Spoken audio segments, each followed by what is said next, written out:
CBS Sports, welcome to Invesco Field at Mile High. The Oakland Raiders and the Denver Broncos. The Raiders arrive with their sights set on a first-round playoff bye.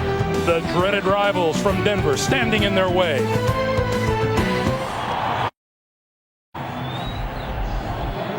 The Raiders have won the toss. They have elected to receive. That's Jason Elam, who will kick it away for the Denver Broncos. Greg Gumbel, Phil Simms, Armin Katayan here at Invesco Field at Mile High. A look at Terry Kirby, who is deep for the Raiders, who would love to get started early here in Denver this afternoon. A little chilly, Mr. Simms. Yes, it is, Mr. Gumbel. Got my coat on, though. I'm like you. I'm learning. Dress warm when it's cold. Here we go. This won't reach the end zone. Kirby from the 10. Lost the football. Picked it up at the 9. And is in deep trouble. Down at the 5-yard line. Chased down by Scotty Montgomery, number 83. And the Raiders will start deep in their own territory. Here's Rich Gannon. Trots onto the field. 24 touchdown passes, 7 interceptions. His completion percentage, second best in the National Football League. When you look at this Raiders offense, a lot of talk, not doing that well the last couple of weeks. What they need to do, they make a lot of good plays, but they are missing the big play. Somebody's got to catch a short pass and make a big play out of it. That's how you score points in the NFL. From the 6-yard line, Charlie Garner. Not much there. The Raiders' offensive line has been beat up. It has injuries, but the one thing they do, they protect the passer very well. Daryl Ashmore starting in place of Lincoln Kennedy at right tackle. Tim Brown and Jerry Rice, the wide receivers. Garner and Ritchie in the backfield. Roland Williams is the tight end. And there's John Gruden in his 4th year as the head man of the Oakland Raiders.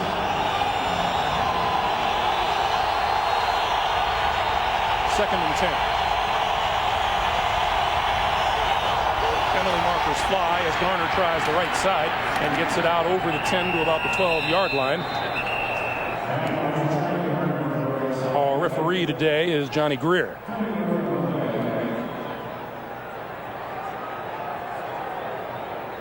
His indication is that the Broncos jumped offside and appeared to be number 93 Trevor Price. Offside, 93, defense. Still second down. Check out the Bronco defense along with Price, Chester McLaughlin at tackle. Reggie Hayward and Keith Washington are on the ends. The linebackers for the Broncos, one of the reasons why this defense has improved so much is because of the play of the linebackers. Delpha O'Neal and Denard Walker are the corners. Eric Brown and Kanoy Kennedy are the safeties. Gannon to throw. Over the middle, Tim Brown, and Brown to about the 18-yard line. That'll be enough for a first down. Hal Wilson makes the stop. Well, one thing you want to see, look at Coach Shanahan there. The one thing you'll notice today when you watch the Raiders offense against the Broncos defense is the Broncos move around a lot. They give you a lot of looks on defense. They want to try to confuse Rich Gannon, and they're going to play some defenses today. There's Ray Rhodes, the defensive coordinator, that the Raiders had not seen this year, and not many people in the league even try to play. Gannon, plenty of time here, throws near side. Tim Brown on the run and out of bounds at about the 41 or 42-yard line. Tim Brown last night saying that what the Oakland Raiders have missed in the last few games is consistency. Well, that's always a big thing, Greg, when you're trying to score points. And another thing they have not done enough of, Tim Brown, the inside receiver, not throwing the football down the field, getting big yards, big plays. Good throw by Rich Gannon that time. This completion, number 305 on the season, and that is a new franchise record. Gannon and Ken Stabler owned the old record of 304. Garner blown back on first down. Gannon throws this side, and that's complete to Jerry Rice across midfield and into Denver territory. Well, what did John Gruden tell us last night? These two teams played early in the year, and John Gruden says, this is like, preparing for a whole complete different team. The Broncos have kind of redone their defense.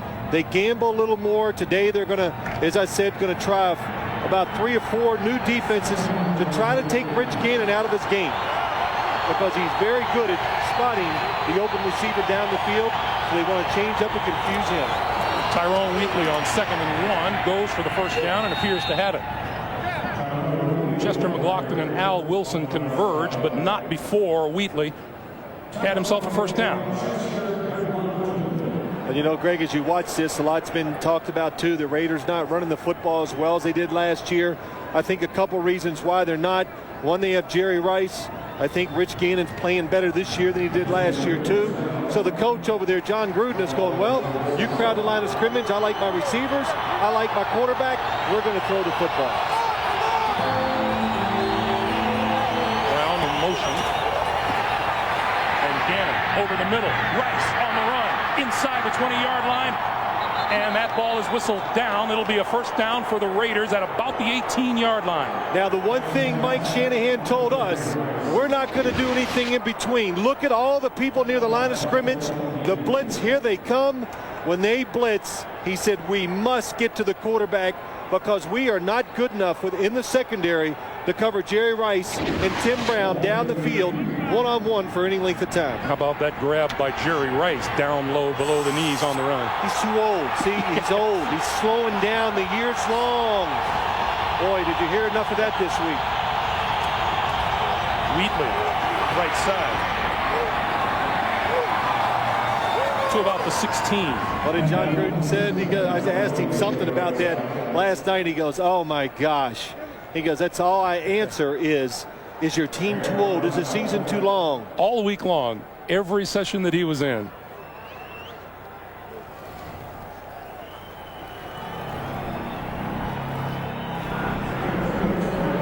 And we welcome those of you who watch Cleveland knock off Tennessee 41-38. The Raiders are at the 16-yard line of the Broncos in a drive that began at their own 6-yard line.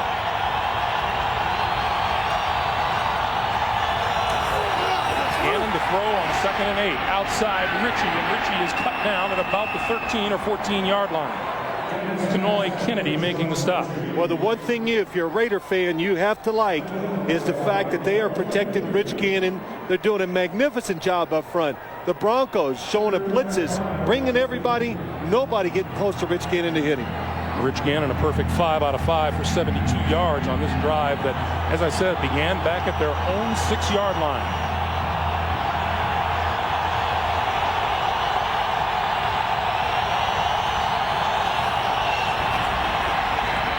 Gannon with all kinds of time and now throws it short for Jordan. And Jordan is going to come up short of the first down. Now, 2 things you do. We talked about it. You blitz Rich Gannon. You try to get to him before he can find the open receiver. And that time the Broncos did what I think we're going to see most of today. They dropped 8 people in coverage, make the quarterback throw it short, then you come up, you make the tackle, you can't pick up the first down. Sebastian Janikowski, 1 out of 4 in the loss to Tennessee last week. This one from 27 yards out. Barely got it inside the upright. So a pretty good drive by the Oakland Raiders. Comes up short. Janikowski converts, and the Raiders lead it by 3. They overcome a terrible kickoff return. So to get 3 points out of that is a very good sign for the Raiders. From the 5-yard line, this is Chris Cole to the 25, the 30, and a fine return out across the 35 to about the 36-yard line. So the Raiders in the hole from the Sebastian Janikowski field goal will come back with terrific field position for the offense. As we arose here in Denver this morning, but there is no snow right now. Brian Griese brings the Broncos out with 5 wide receivers on first down. Throws to the far side, and that is complete to Kevin Casper to about the 38 or 39-yard line. Let's take a look at the Denver offensive line. It's done a good job this year. Tom Nalen, the centers, had an outstanding year. In the backfield with Griese are Terrell Davis and Tony Carter. Rod Smith and Kevin Casper, the wide receivers, and Dwayne Carswell. Just the leader of a terrific set of Denver tight ends as you look at offensive coordinator Gary Kubiak. 2nd and 7.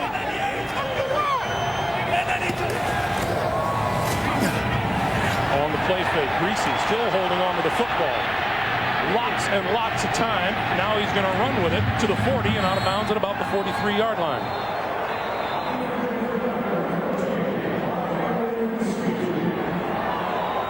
Five-yard pickup, and it'll be 3rd and 2 as we look at the Raider defense. Upshaw, Russell, Jackson, Tony Bryant across the front. The Raider linebackers, Greg Beekert, his job is to get them lined up properly against all the formations of the Denver offense. In the secondary, Woodson and Al on the corners, Anthony Dorsett and Johnny Harris the safeties. And there is Chuck Bresnahan, who we spoke with last night, and he said one of the interesting things is he thinks that he's been scrambling to throw rather than scrambling to run. The big difference in him this season. Davis tripped up in the backfield. Trey Teague was the man who tripped him up. Let's go to Jim Nance in New York. All right, with the Steelers needing a win today to clinch home field throughout, they're going to overtime at Cincinnati. This would have won it for the Bengals. That was a point-after try by Neil Rackers, wide right, coming after Kitna threw 2 touchdowns in the last 2.5 minutes to tie it. Heading to overtime, tied at 23. Let's go back to Greg and Phil. All right, Jim, and if you're looking for indicators when it's your year, it's your year. Wow. Tom Rowan kicks it away. This is Tim Brown. And hit almost as soon as he takes the football at about the 15-yard line. Chris Cole down for the big special teams play for the Denver Broncos. Great career, Jerry Rice, as he clips the 1,000-yard mark in receiving yards. 2 catches today for 38 yards has put him over 1,000 for the season. The Raiders, once again, starting deep in their own territory. And straight ahead is Charlie Garner. And for the first time today, we check in downstairs with Armin Catay. Armin. Thank you, Greg. For these two teams, it was really the tale of 2 practice weeks. For the Broncos, Mike Shanahan making sure his team was in the right mindset, put them through 2 of their toughest practices of the season. Full-on tackling on Wednesday, calling guys out on the field. As for the Raiders, they had to practice because of the heavy rains in a high school gym one day and a 20-yard facility on Friday. Back to you. Yeah, it must be the monsoon season out in the Bay Area. Gannon to throw. All kinds of time. Still has time over the middle, and that's complete. Up to the 25-yard line is Jerry Rice, and is about a yard and a half shy of a first down. You know, it's interesting what Armin said. We talked to John Gruden about that, and I looked at him and laughed, and I said, that was probably good for your team. You got to bond a little when you got on that bus to go to those places to practice. And he says, you know, sometimes a change of scenery and environment is good for a football team, especially, you know, after all the weeks they've been at their own facility. Yeah, John Gruden trying to shake the doldrums a little bit that he feels his team had fallen into the last couple of weeks. Richie and Crockett, the give is to Crockett, and Crockett close to the 30, but enough for a first down. Yeah, and then on the other side, what Armin said, the Broncos with a week off, they put the pads on, which they rarely do late in the season, but Mike Shanahan says, hey, I know we're out of the playoff hunt. I just wanted those guys to realize I'm not giving up, and they're not going to either. So I think the phrase that Mike Shanahan used was, we have to get our minds right. sounds like Cool Hand Luke. Get your mind right. But Garner and Kirby are in the background in the backfield on first down. Garner spins away from the first tackler, but not the second and third. John Mobley with the hit and the loss of 2 on the play. It'll be 2nd and 12. it's just so hard to run the football against this Bronco defense. Look, you got 6 people there, 2 all crowding the line of scrimmage. 8 defenders up there. No way that 5 offensive linemen and 1 tight end are going to block them all. And when you do all that, when you crowd the line of scrimmage, your linebackers are going to be the beneficiaries. They're going to make tackles and get a chance to get in the backfield to tackle the running back for a loss. Gannon all kinds of time and throws over the middle to the tight end, Roland Williams. And Williams,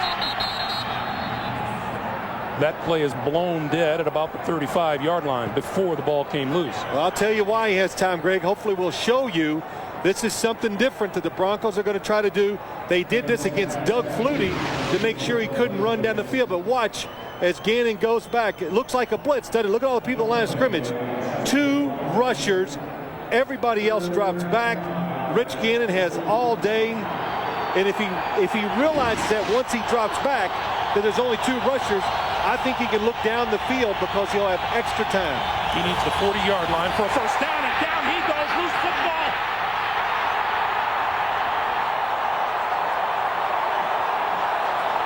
Broncos ball inside the 20-yard line. Bertrand Berry recovered.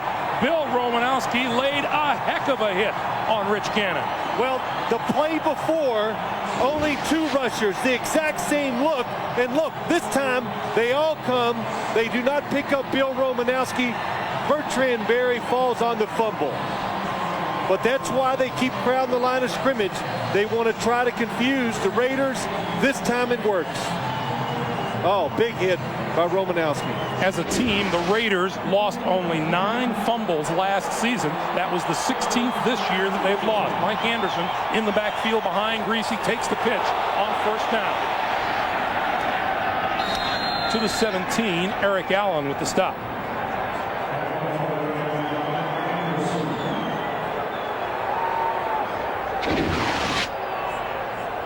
Rich Gannon getting up and looking a little dazed as well as in a little bit of pain. Well, that was a big hit. Bill, look at you got grass stains everywhere after that hit. And Rodney Peete is warming up. I saw Rich Gannon grab his hand or his arm. And John Gruden getting the lowdown from his quarterback on the sideline. 2nd and 8. Greasy bounced into the air and incomplete.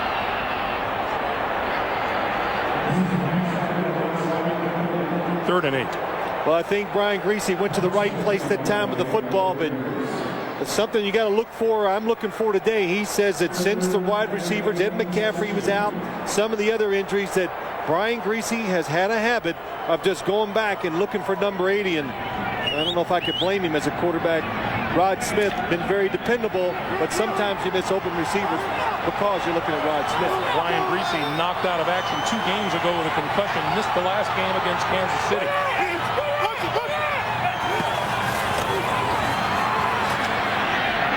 Inside the 10-yard line, and that's complete, but not enough for a first down to Scotty Montgomery. 7-yard pickup, and on 4th and 1, Jason Elam and the field goal unit come onto the field. You know, you see this a lot in the NFL right now, where receivers always come up about 1 or 2 yards short in those 3rd down passing situations. Give credit to the defense. They realize where that first down marker is. They drop back around that area, and they come forward to make the tackles. Elam will line this one up from 27 yards out.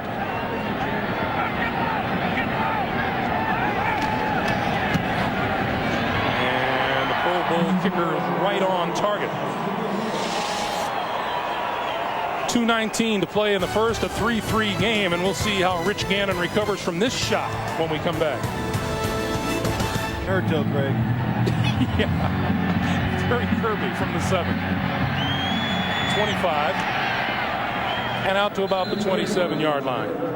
And Rich Gannon, and we have it on good faith that it didn't hurt, so Gannon will be back in right after that. What do you mean you've heard it before? You haven't heard it over breakfast. This is Charlie Garner trying to turn the corner and can't do it. And we have a fired up Denver Broncos defense on the field. Bertrand Berry made the stop.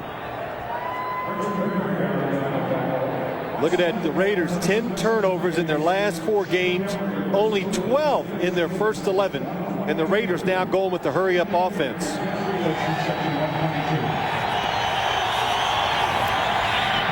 Screen to Garner.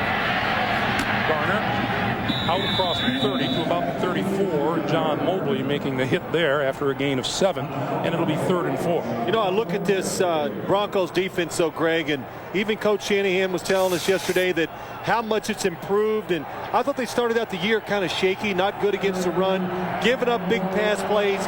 And now, since they've been around, they've gotten used to Ray Rhodes. You just see everything from them, and they've improved dramatically, especially in the last 6 games. As the numbers will attest. 3rd and 4. Gannon, a perfect 9 out of 9 throwing the football. And goes down at the 25. Keith Washington, his 4th sack of the season. We're just seeing everything from the Broncos defense so far. Blitzes, 2 guys rushing the passer. This, a very traditional Four-man rush, and nice job by Keith Washington. Usually defensive ends go outside. He went inside and caught Darryl Ashmore in place of Lincoln Kennedy off guard. Ray Roach's defense has registered 2 sacks on the last 2 third down opportunities for Oakland. Deltha O'Neal is deep. Line drive. O'Neal at the 24. We have penalty markers now. O'Neal to the 40 and out of bounds at the 42-yard line. And the Denver fans want a flag for that hit at the sideline.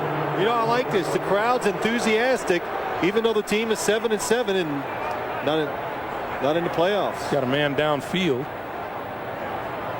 Take a guess what they're going to do, Greg.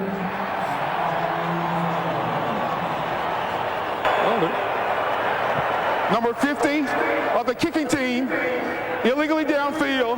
The penalty is declined. First down. There's a jump on the right side of the defensive line. Reagan Upshaw. You know, just before I forget, we'll get the call from Johnny Greer. Encroachment, 91, defense, still first down. Just going back to that sack of Rich Gannon. Remember, Darryl Ashmore in place of Lincoln Kennedy, the right tackle for the Raiders today. So Keith Washington, just like any defensive end's going, oh man, I got me a new guy over here. They're probably going to show him a lot of different looks today. Terrell Davis inside the 45 to about the 43-yard line. Anthony Dorsett makes the stop, and with that time will run down here in the first quarter of play. That's the end of one. A field goal aside. Oakland 3 and Denver 3. As the Broncos come up to the line of scrimmage, Terrell Davis, the lone back. Rod Smith pulled out a catch so far here today. Davis, Broncos 5. Inside 35, the 30, to the 20. And Davis dragged down inside the 10-yard line, and let's check the penalty. Against the Raiders.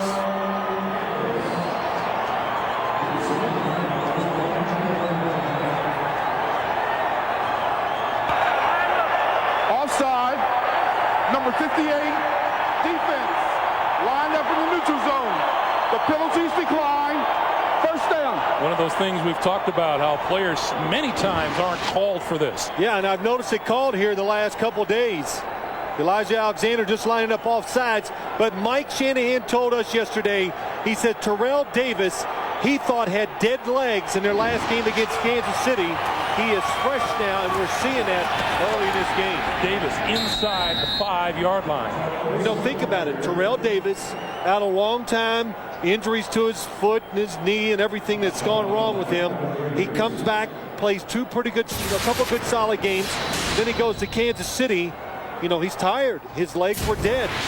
Gets that week off, and Mike Shanahan said he has been sharp in practice and was really curious to see how he's going to play these last 2 games. You look at those numbers, and it is incredible to think that here we are, second to last game of the regular season, and we're still looking for the first touchdown of the season from Terrell Davis. Penalty markers fly.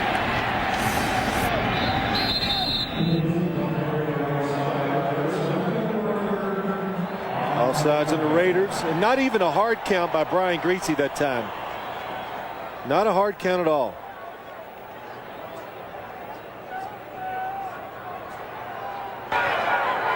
Offside, 94, defense. We'll go half the distance to the goal. Second down. So it's the other defensive end this time, Tony Bryant. You know, Greg, I always tell you, quarterbacks in this league do not use their snap counts enough, especially when you're trying to go in the score. It's so hard from the 10-yard line going in to get those scores. If you draw them off sides, you get 4 or 5 cheap yards sometimes. It helps the situation. Down goes Griese on an obviously messed up snap count that time. Grady Jackson was all over him. Well, I think everybody had the snap count except the center, Tom Nalen. It looks like everybody took off.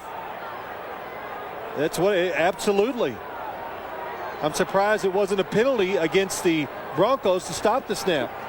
And Griese excellent job of just hanging on.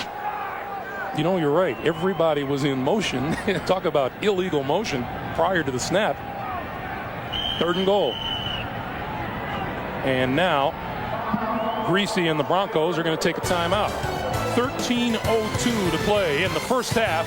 They want no mix-ups here in the red zone. Somebody as heavy as Grady Jackson falls on you, you're going to bring up some dirt. 3rd and goal. Greasy throws this side. Incomplete. Nicely done by Eric Allen. Pass intended for Rod Smith, and Jason Elam will come onto the field. Well, so many times I talk about when there's the perfect route and the perfect throw, there's just nothing the defense can do. And Eric Allen just judges everything right that time. Breaks at the proper time, sticks the left hand out, no pass interference, and knocks it down. Elam was good from 27 yards out earlier. This is a 25-yard field goal attempt. And it also is good. Battle of field goals. Mike Shanahan's Broncos lead it 6-3. And sometimes snow flurries. Denver with a 6-3 lead. And Terry Kirby is deep for the kick from Jason Elam. Kirby will let it bounce once and bounce into and out of the end zone. That'll be a touchback. It'll be open from their own 20, and we check with Jim Nance in New York. Jim. All right, we've got a final at Cincinnati. Neil Rackers trying to atone for the missed PAT at the end of regulation that would have won it. 31-yard field goal try. Good this time, hooking it through. The Bengals beat the Steelers, so the Steelers do not lock up home field throughout. However, the Raiders, they must win to keep their hopes alive today in that category as well. Let's go back to you, Greg and Phil. All right, Jim. So, yeah, there's a little incentive on the Raiders side of the field that they can still grab that top seed in the AFC. And Rich Gannon, a perfect 9 out of 9, approaching 100 yards throwing. Charlie Garner, the lone back behind Gannon, who will step back and throw this side. Tim Brown complete to the 25, a pickup of 5, and it'll be 2nd and 5. You know, I see the Raiders, what they're doing, trying to change their looks up on offense to try to get something they recognize from the Broncos defense. And 4 wide receivers, it did it that time. Gave Rich Gannon, didn't have to worry about a blitz, finds the open receiver.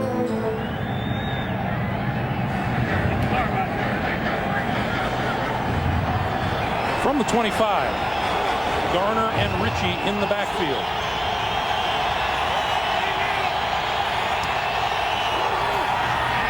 Gannon throwing to the far side. Jerry Rice out of bounds just across the 35-yard line, and a 1st down. Well, the one thing I think, I said it earlier, the Oakland Raider wide receivers, look at the space between Jerry Rice and Jimmy Spencer. Jimmy Smith, that's the way you got to play it.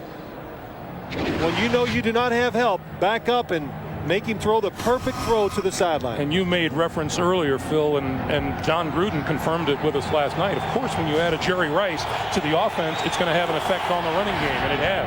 Out here to Rice, 45, out of bounds at the 46-yard line, and that's pretty close to another 1st down. But as I said, Jerry Rice and this Raider team, they're too old, Greg. And it is amazing, and it's a cliche. And I listen to all the pregame shows, and, well, it is a factor when later in the season. I look at it this way. When you get later in the season, you have veterans on your football team. These veterans, there's one thing that happens when you're in the National Football League as a player. You get grouchier, meaner, and tougher the more years you play, and you will not put up with losing like a younger player will. Fake by Gannon, and then comes to this side, and Jeremy Brigham, his tight end. And Gannon continues to connect with his chosen receivers. That's an 11-yard pickup. Well, it's just a nice job that time. The Raiders trying to go for the big play. They had Tim Brown doing a double move, trying to go deep, try to get a quick touchdown, something they're lacking, those big plays. It's not there. Rich Gannon, good decision. Come off of it, go to the other side of the field for the completion. Gannon is 13 out of 13.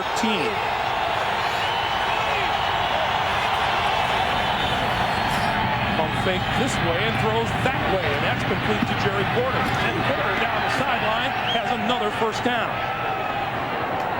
Jerry Porter is the most impressive warm-up player I've seen in the league this year. When you watch the Raiders warm up, you look at him, you see number 84, he's about 6'3", top of your screen, makes the catch, about 225 pounds, fast.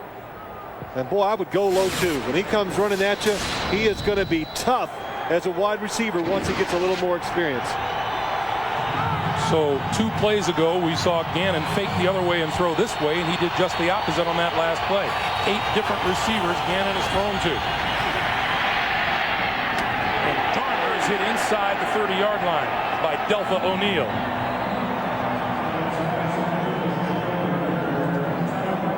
A 1-yard gain on the play makes it 2nd and 9.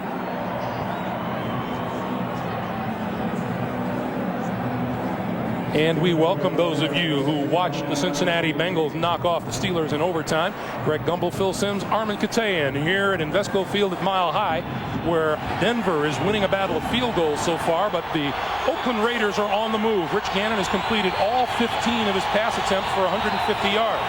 The pitch to Charlie Garner, left side, blockers in front of him, inside the 25-yard line.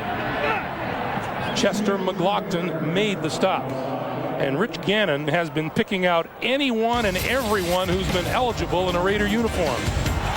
Well, that's the success of this offense. They incorporate everybody in the passing game. That was Brown and Rice and Ritchie and now Jerry Porter. And every eligible receiver on the field has found it. Now we have a timeout. Timeout is called by the Oakland Raiders, so that evens the timeouts remaining for both of these teams at 2 apiece. And while we have a moment, we'll remind you. I know, and everybody that works on this crew knows that Greg Gumbel will never go back in the studio because, see, they do that pregame outside. I'm watching Jim Nance today a couple of times. He toughed it out, though. Yes, he did. And all of them, your mouth, it actually freezes when you're out there talking. I send them all notes of deepest appreciation and my great admiration. You are pathetic. I am. It's amazing. But I got to give you credit. At least you don't have, like, fur around your shoes today to keep your feet warm. Oh, you would love that hat. My kind of hat.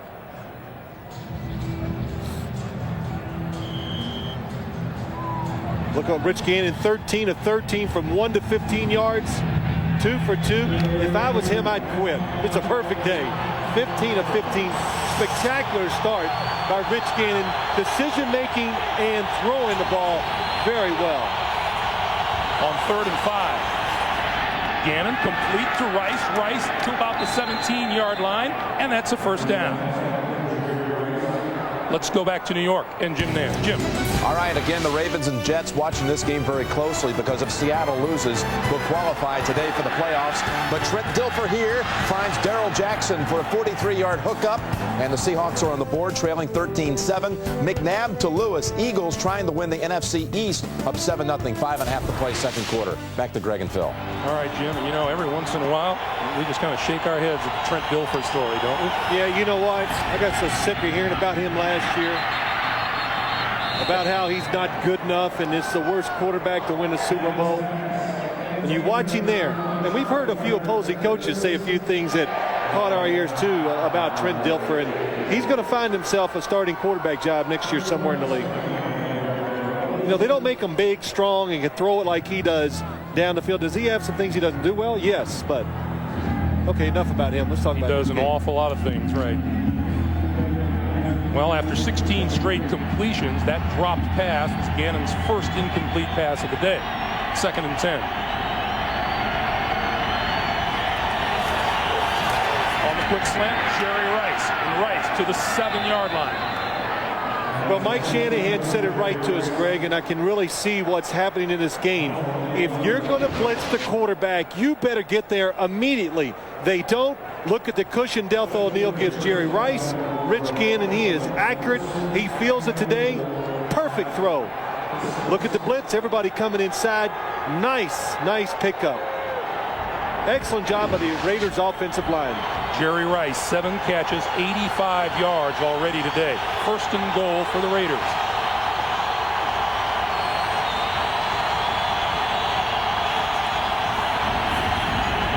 Gannon, lots of time. 2 rushes. pressure, throws to the corner. It is caught for the touchdown. I actually said that earlier in the game. Rich Gannon that time sensed that there was no pass pressure. It wasn't going to come. And when he waits so long, count to yourself, 1, 2, and then he knows there's no pressure. Finally, the defense breaks down. Charlie Garner changes his route, wide open in the back of the end zone. Garner with congratulations on the sideline. Janikowski with the extra point, and it's good. 6-yard touchdown pass. Rich Gannon to Charlie Garner. The Raiders give John Gruden a lead. Charlie Garner with a 6-yard touchdown reception to give the Raiders a 10-6 lead. Janikowski to kick. Chris Cole and Kevin Casper are deep.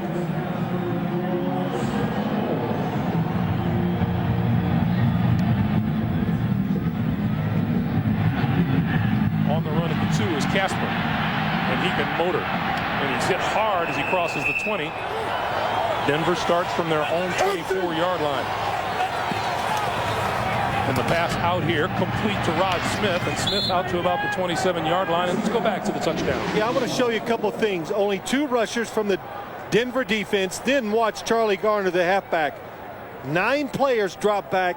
Nobody is even close to being open.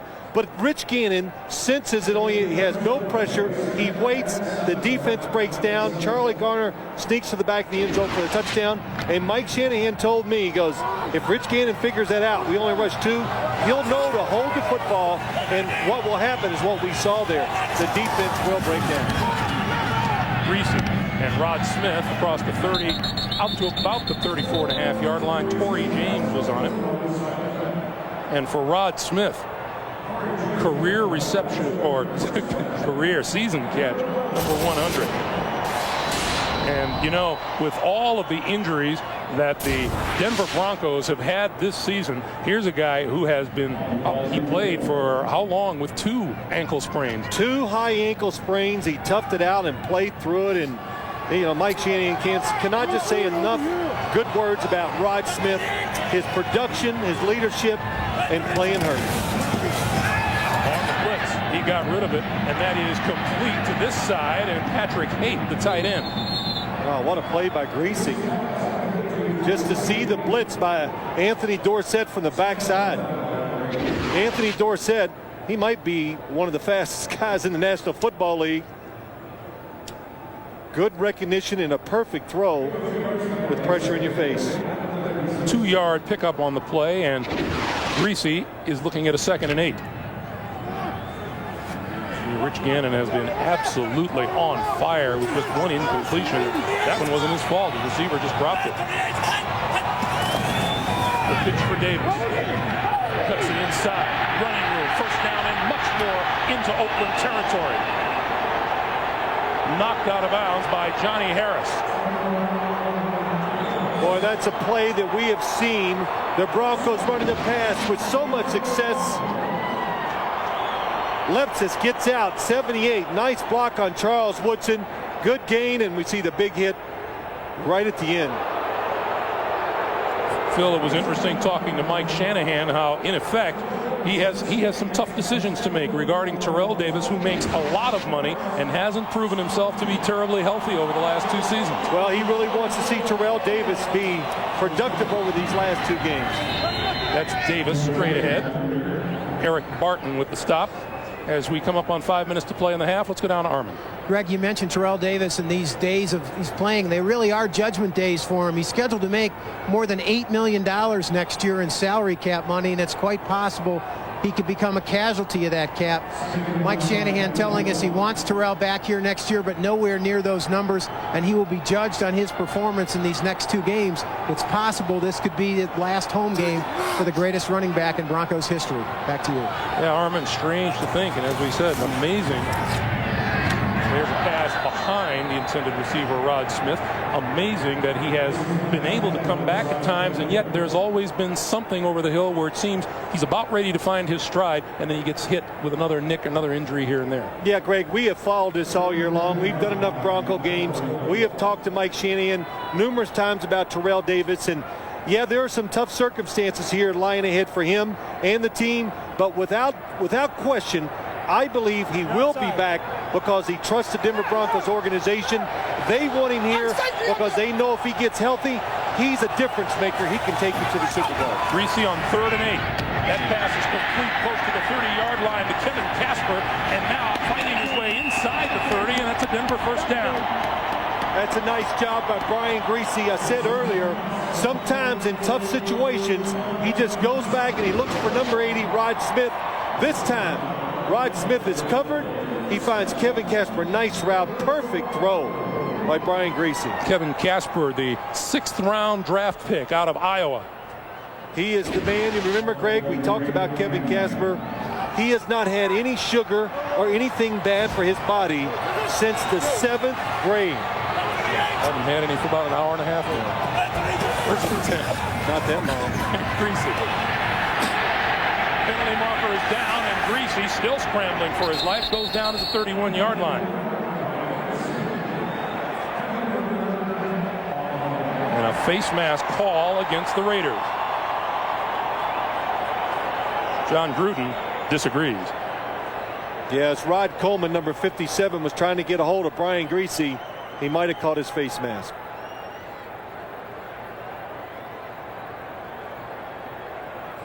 We have the obligatory conference. Oh, they're moving quick today, though. Personal foul. 15-yard face mask. Number 57, defense. First down. Well, John Gruden is livid. Well, let's watch it. He grabbed it. He did let go. He let go as fast as he could, so I can understand why John Gruden is upset. Brian Greasy's head did turn a little, but that's because his whole body was being turned by the sack. So tough call goes against the Raiders. So first down now, just outside the 15-yard line. Greasy gets rid of it, and it's complete to Dwayne Carswell. And Carswell is down at about the 11-yard line. Mentioned earlier that Carswell is the leader of a terrific set of tight ends, and there were questions abounding when Shannon Sharp left for Baltimore. How would they replace him? Well, they've replaced him very nicely. Oh, they have done Desmond Clark, Carswell, Patrick Cape. You put the three of them together, I think now, I don't know what it would be now, 95 catches for the season. They've been productive. They're good blockers, and they have filled in very well since Shannon Sharp has left. 2nd and 6. Tight ends. Terrell Davis dancing to the 5-yard line and what appears to be a first down. You said it right, dancing, and that's what you used to see from Terrell Davis. The legs definitely do not look dead today. That bounce, that hop, that quick move that's always going forward. This is the old set. This is just everybody blocking straight ahead. Nice cut. The thing that always made Terrell Davis such a tremendous runner, he can make the cut and be gaining ground when he makes the cut, not just going sideways, which most runners do. First and goal. Davis. And just immediately after the handoff, he was decked at the 10-yard line. Eric Barton, the 3rd-year linebacker out of Maryland. Well, there's nothing you can do to dance this one. Blitzed by the Raiders, gets Terrell Davis in the backfield. 2 minutes to play in the first half here at Denver. 2nd and goal from the 10.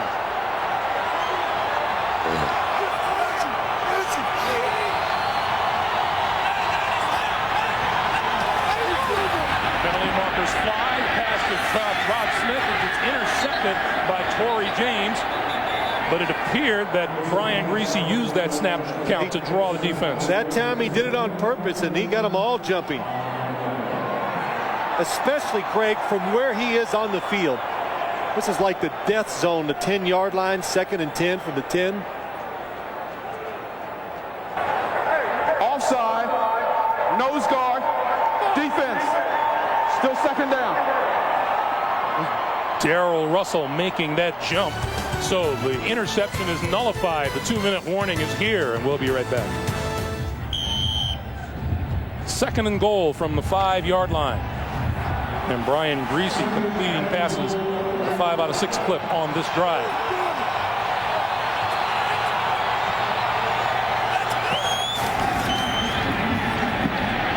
Greasy right up the middle to the 5. Touchdown.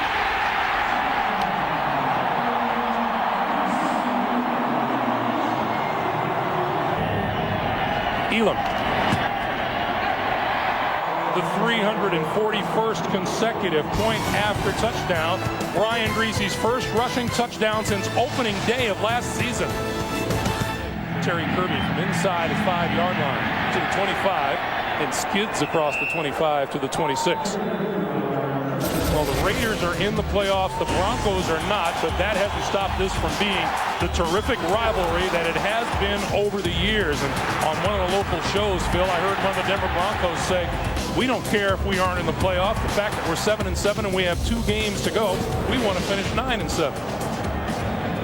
Yeah, I don't think that Mike Shanahan had to remind his players this week what this game means for them and for him. You know, he was once the coach of the Oakland Raiders, so this game always has special meaning to him. Gannon over the middle, and that's complete to the 40-yard line. Jerry Rice hauled it in for a first down. Rich Gannon is in the groove. Not only is he completing these passes, they are perfect right to the shoulder every time where they should be for the receiver to catch. Just under a minute and a half to play here in the first half, and Raiders with 1 timeout. That one tipped as it left Gannon's hand. It's incomplete. That'll stop the clock at 1:23. Chester McLaughlin got a hand on it. Chester McLaughlin, the former Oakland Raider, spent 6 years with the Raiders.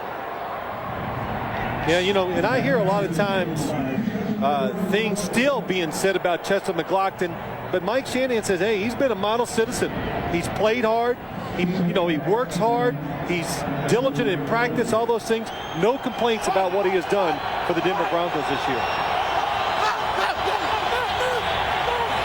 2nd and 10. To this side, and it's complete to Garner, and Garner turns it upfield rather than opt for the sideline to the 44-yard line. It'll be 3rd and 6. This is 1:10 to play.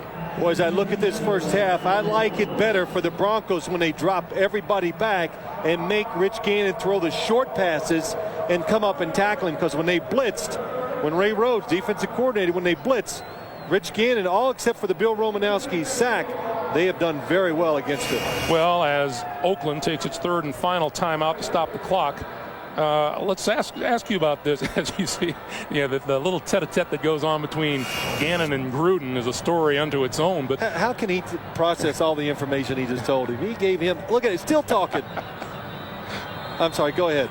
Well, all of the problems offensively that the Raiders have had the last couple of weeks are not in evidence here today, at least so far. Well, they're not so far, Greg. I think that we almost saw it a couple of times. The Raiders moved the football. What is stopping them are those, to score a lot of points in the league, you say it all the time, you've got to have big plays. And you'd like for those big plays to go into the end zone, to score from the 30 or 40-yard line. Because once you drive it down to about the 10 or 15, it's very difficult to punch it in from there. Line of scrimmage, the 44-yard line, as you saw on that graphic. Only 10 rushing yards on the day for the Raiders and 169 throwing. 3rd and 6.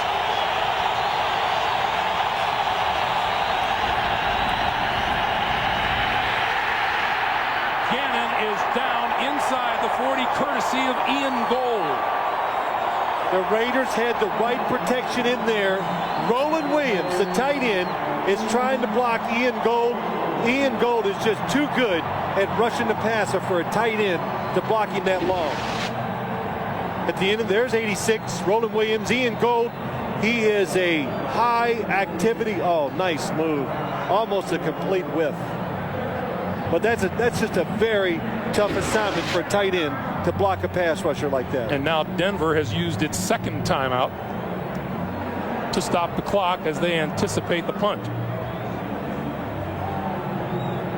While we have a moment tonight on You like Arnold movies? Yeah. I do too. I love, I like the way he talks. Sometimes they give, yes.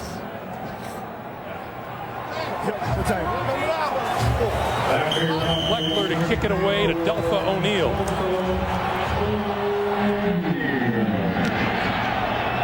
Line drive kick. O'Neal from the 10. Turns it back and stumbles and is down at the 11-yard line. Our AFC playoff picture. Pittsburgh is in. Oakland is in. New England is in. Miami is in.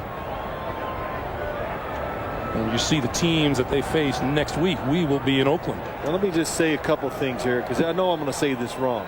The Jets win next week, they'll be in.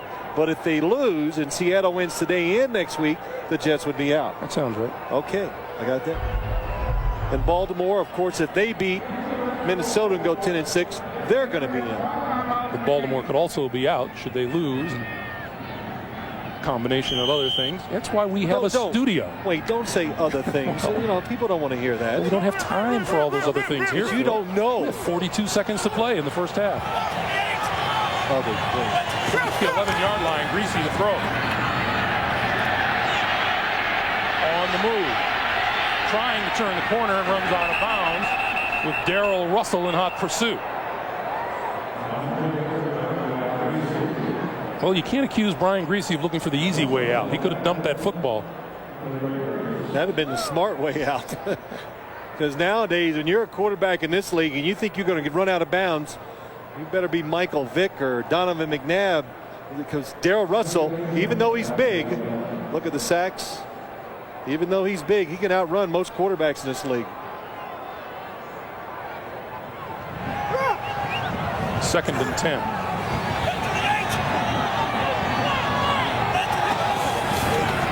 Terrell Davis eludes the first tackle and the second, and is down at about the 12-yard line. Charles Woodson with the stop.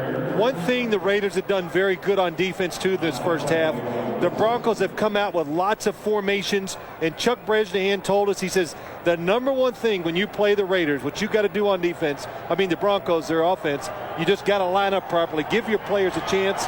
They have done that in the first half. Time will run out here in the first half.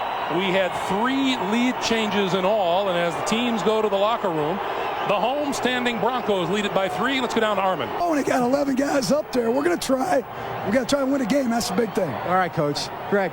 Although the passing game has been clicking for Rich Gannon, 163 yards throwing, only 10 yards rushing. Can the Oakland Raiders continue to survive like that? Yes, they can. I don't think they have much of a choice. The Denver Broncos defense, they are up to the line of scrimmage. They're daring them to throw the football. And you've noticed when the Raiders do try to run it, you just do not have enough guys, enough players to block all the people near the line of scrimmage. So it looks like, and I would expect them in the second half to force the Raiders to keep throwing it, Greg. Chris Cole, Kevin Casper are deep from the 1-yard line. Here's Casper. 20. And is stopped just short of the 25-yard line, and we check in with Armin. Greg, Mike Shanahan very happy with the intensity of his football team. He said, really, as you said, Phil, we're going to stay with what we're going to be doing, what we've done in the first half. He said, we're going to try to keep Rich Gannon uncomfortable throwing the football, despite the fact that he was 20 out of 22. We want to keep him out of the end zone. And a very simple message for his team at halftime. Finish it. Greg, I'm finished now, too. Armin, my heaters is your heater working good, Greg? It's very nicely comfortable up here. I noticed Armin's getting a little chilly. Terrell Davis and Tony Carter in the backfield. Greasy over the middle. That's complete across the 40 to Carter out of the backfield and a first down. 17 yards on the play as we look at the first half numbers. We talked about that huge advantage over the rushing game that the Oakland Raiders enjoyed, and it's been just the opposite for the Broncos. Yeah, I think the one thing that jumps out, the Broncos 82 yards rushing, Terrell Davis with a couple big runs. And what we saw, Brian Greasy on that first play action fake, the Raiders go for it, Carter open down the middle. Greasy complete to Rod Smith, and Smith down at the 48-yard line. Eric Allen on the coverage. A pickup of 7 will make it 2nd and 3. Rod Smith is one of the best possession receivers in the National Football League. He knows how to go down, stop, use his body. He's a very big wide receiver and got a little bit of a push off that time, but it did not really have any effect on the play. That's a career high 101 receptions for Rod Smith. Terrell Davis tries the right side and is very close to a first down. Now, you know, one thing, I knew it was going to be a run. You know why? Because Rod Smith was not in the game. It's second down and it's short, and they take him out. They're going to give him a little rest because they're going to hand it to Terrell Davis. And we're going to have a measurement right here and stop the clock with 13:19 to play. Looks to be just shy of a first down.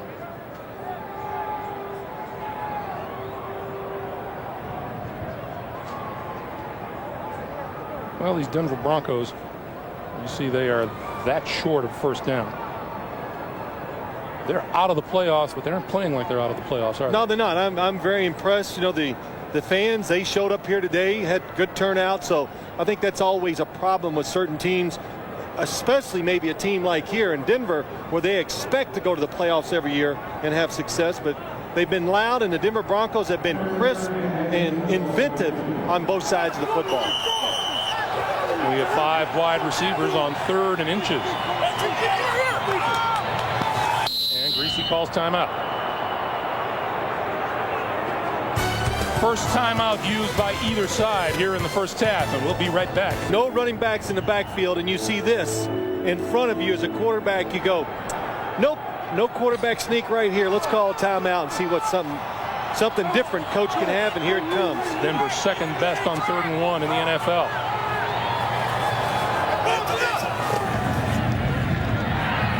Trying the left side, and Davis isn't going to get there. In fact, he lost 2 yards on the play. Wow, the Broncos did everything. 5 wide receivers. They shift Terrell Davis back into the backfield. They put motion. They get it all going. They don't even run up the middle. They go outside. The Raiders are there. Penetration, and get a really good tackle for a loss. So Tim Brown will drift back to around his own 10-yard line for the punt, coming from Tom Ruin.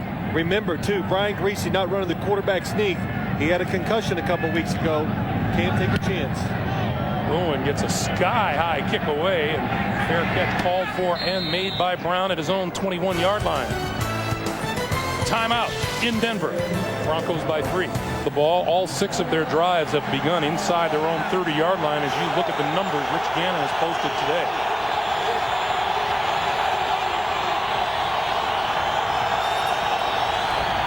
The pitch for Garner. Trying to turn the corner on the left side. And is out to about the 23. Eric Brown coming up from his safety position to make the stop. You know, it's really interesting. Even like Greg, you talked about it, the Raiders, Rich Gannon having a really special first half and only getting 10 points out of it and not even really making an attempt to run the football. The one thing that happens when you do run the football, it allows you, when you do run a play action pass, to get a chance to really get cheap yards and big yards down the field. So the Raiders maybe should try every once in a while just to run it for that purpose. Not here. Gannon throws, and that's complete to Tim Brown out across the 30 and close to the 35-yard line, and enough for a first down. John Mobley with the stop after an 11-yard gain. And talking about that Raider running game, a year ago, the Raiders were the #1 rushing team in the NFL at more than 154 yards a game. They come into this game averaging 106 a game, and at the present rate, they're going to fall way short of that. Well, a couple things, Greg, though. Their attempts at running the football are down. Rich Gannon, because he's getting better pass protection, wide receivers are getting open. He is not running himself from the quarterback position like he did last year either. Gannon throws far side. Good grab by Tim Brown. Brown fights for a first down across the 45 to the 47-yard line. Well, there it is. That's the first bad pass. Or I should say the first pass that's offline by Rich Gannon today, but Tim Brown makes an excellent catch. And when you're going to throw the football short, which the Raiders, they will do it. If you're open for 1 yard, they'll throw it. This is what you'd like to see afterwards. A missed tackle and some runs after or yards after the catch. the two great wide receivers. You see their numbers on the day. Not bad. Here's Tim Brown on the reverse to about the 47. Jimmy Spencer with the stop on the far side of the field, a pickup of 6, and it's 2nd and 4. Do you think it's possible one time Tim Brown would let us strap one of those? What do you call those things when it tells you how far you've run during the course of a game? Because he does Statistician? He does about pedometer. Is that it? Pedometer. Oh, I couldn't hear in my ear. Somebody tried to tell me I can't hear either. But he does about 3 miles behind the line of scrimmage, just going in motion. He goes in motion almost every single play of the game. Randy Jordan in as a wide receiver on 2nd and 4. Gives to Garner. Garner turning the corner on the right side and is inside the 40 and out of bounds at the 37-yard line. Kenoy Kennedy ran him out, but not before. Garner picked up 9 yards and another Oakland first down. Yeah, good blocking by Roland Williams, the tight end, and also just an excellent job by Garner seeing that all the defenders, look at all the defenders running up inside. He's got a Noah Jeremy Brigham, number 87, good block on Bill Romanowski, and Garner, excellent speed, gets to the outside. If that looked a little bit unusual, Charlie Garner with that 9-yard run just registered the longest run of the day by the Oakland Raiders.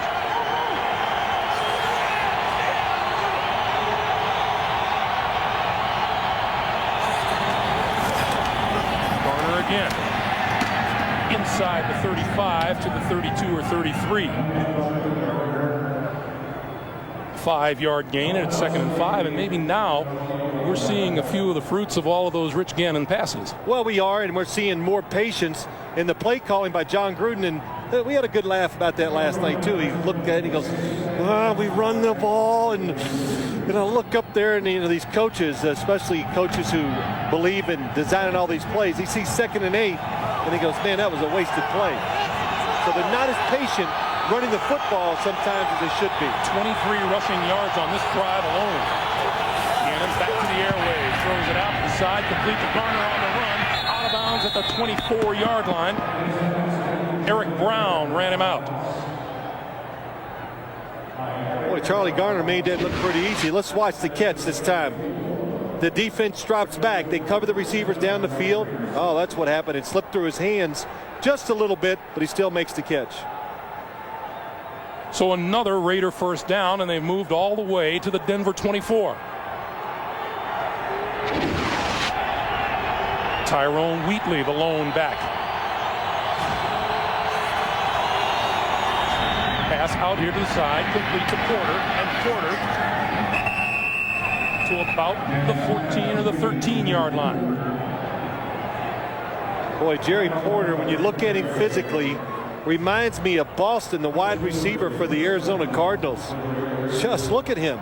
This is a wide receiver who has tremendous speed, and I said something about him earlier. I've noticed that he's becoming a little more part of the Raiders offense. He's learning from Jerry Rice and Tim Brown, and I'd say look out for him come next year. On first down, Wheatley. And Wheatley snakes inside the 10 to about the 7.5-yard line. Trevor Price making the stop as we come up on 7 minutes to play in the third. And boy, out of all of those runners, and the Oakland Raiders have a lot of them, Tyrone Wheatley, the last couple of weeks seems to have been the lost soul in the group. Well, you know what happens, Greg? Yeah, he's lost his rotation into this offense. When John Gruden puts you in there, you're not going to get many chances. So when you get it, you've got to do something good, and he'll remember that, and you'll get back in there again. So Tyrone Wheatley has just got to be productive once he gets in the lineup. Wheatley in there again on 2nd and 4. Gannon rolls, throws, complete to Tim Brown, looking for the end zone, reaching for it, and the official says he's out of bounds at the 1. Well, this is a case where you want to see a replay if you're an Oakland Raider coach to see if he scores, because I think it's important to challenge this if you think he gets in the end zone. Now they say a touchdown. Oh, no. Now the Denver's going to challenge this. Watch his right foot out of bounds. Now we had one official just walk up the goal line. And it is called a touchdown. I was going to make the point, when you're on the 1, oh, he is not in. He definitely stepped out of bounds. His foot is on the 2-yard line. There it comes, the red flag.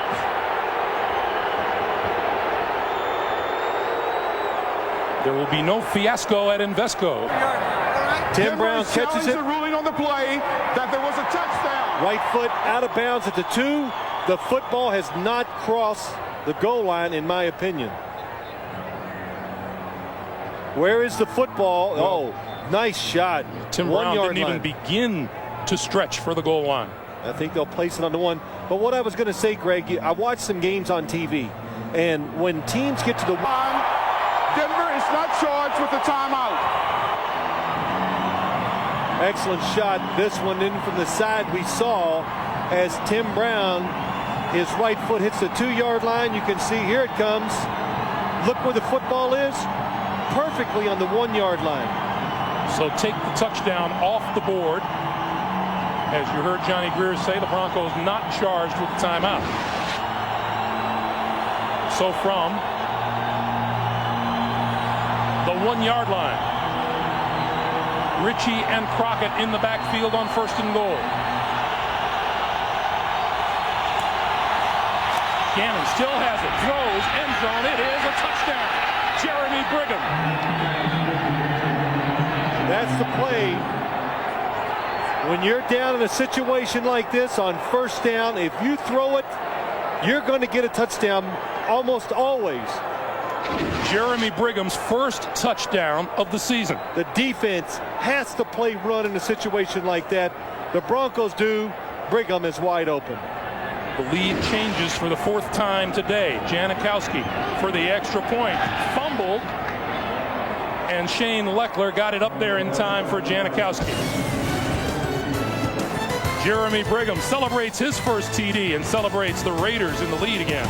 Tight end out of Washington capped the 79-yard drive with a 1-yard catch, his first touchdown of the season. Raiders are in the lead, and now Chris Cole and Kevin Casper are deep for the Janikowski kick. Casper on the run. 20. Penalty marker flies.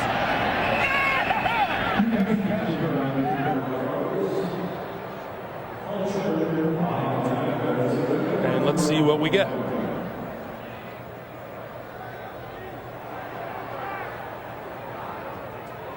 Block below the knees. Can't do it.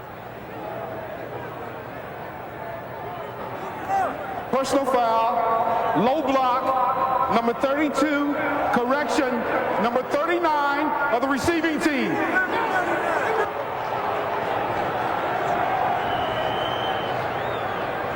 How important is the work of the holder, Shane Leckler, on that extra point try?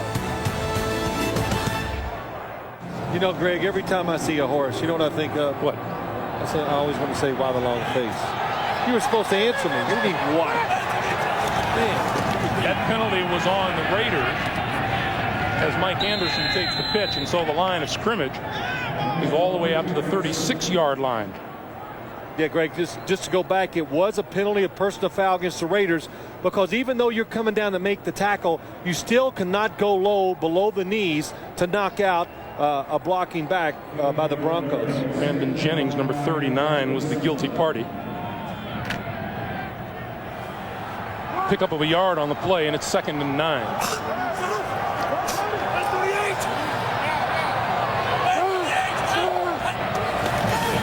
Anderson still in the game as Greasy with a deep drop and plenty of time, and that pass knocked down by Darrell Russell. Darrell Russell stuck a big left paw out there and just batted it down.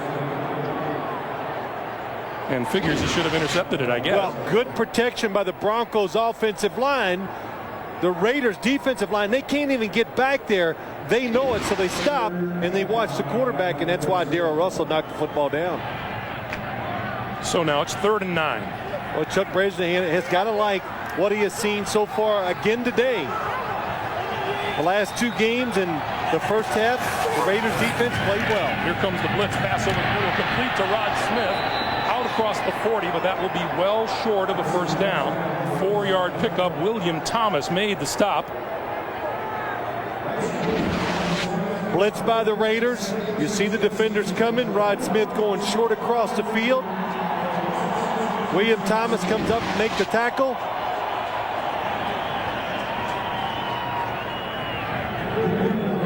And for Rod Smith, a team record 102nd reception this season. Rowan's kick. Fair catch called for at the 16-yard line. We have a penalty marker down back upfield. Illegal man downfield. Who held that team record, Greg? I thought you'd Eddie McCaffrey, I would think, last year, right?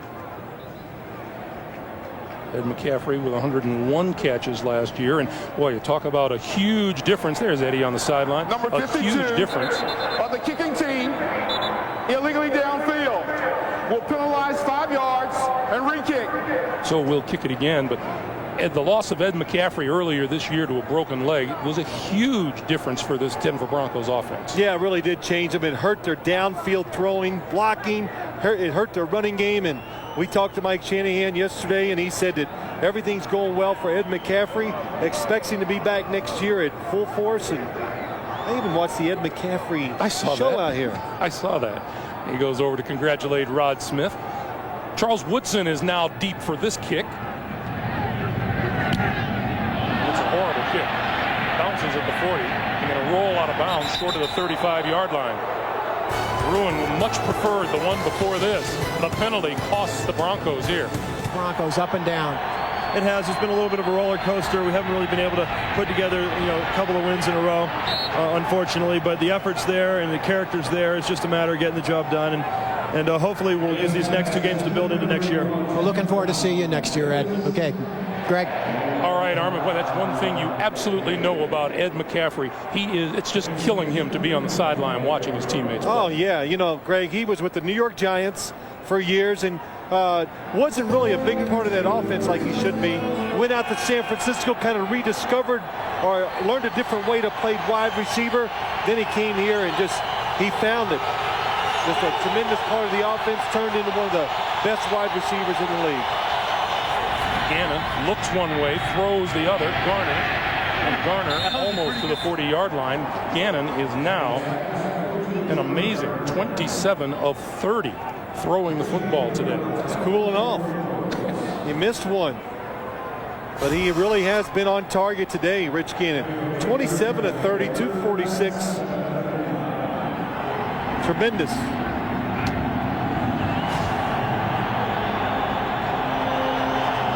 The one thing the Raiders offense has not done today that it's done in the past few weeks, not committing the penalties, putting themselves in tough situations.